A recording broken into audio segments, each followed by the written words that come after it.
د ظرفیت لوړونې درې ورځنی سیمینار د کورنیو چارو په وزارت کې پای ته ورسید. یاد سیمینار چې د کورنیو چارو وزارت د بشري سرچینو ریاست له لوري د ملکي خدمتونو کارکوونکو ته په لاره اچول شوی و، له درې ورځو روزنیزو زده کړو وروسته نن پای ته ورسید.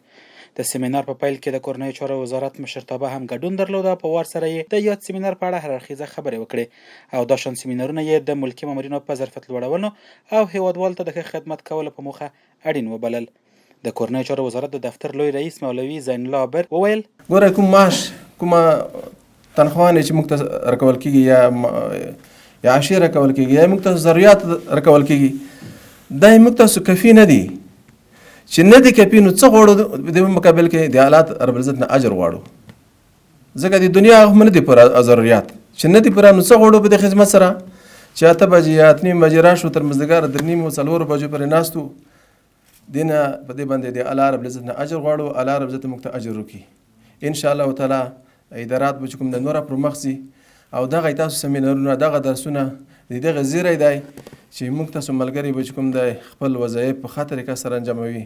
الله رب العزت تاسو نه راضي شي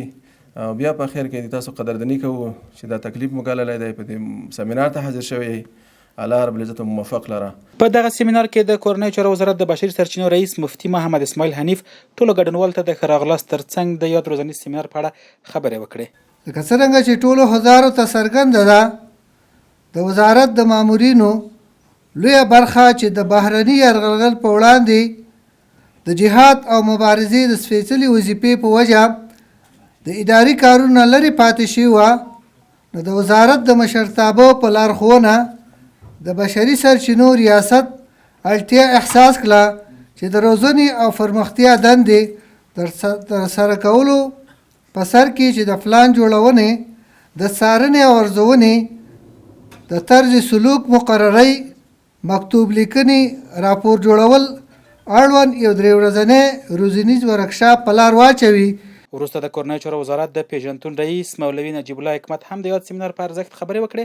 او له ګډونوالو یې وغوښتل چې د خپلو زده کړو نه د عمل په ډګر کې پوره ګټه پورته کړي. یو د امور انتظامیه څخه هغه سالمه اداره ده او اداره اله سالمه کیږي چې کله په یو چا کې وړتیا د ادارې چلولو وي، چې کله په یو اداره کې اصلاح راشي د هر نگاه نه، که هغه د پلان جوړونې وي، که هغه د ګمارنې او د تقرري او د انفکاک وي، او که هغه د استلام لیکنې وي، که هغه د مکتوب نویسي وي، دا هر څه چې کله صالح شي په یو اداره کې او په یو اداره کې اصلاح راشي، نو د دغه ادارې اصلاح دا سبب د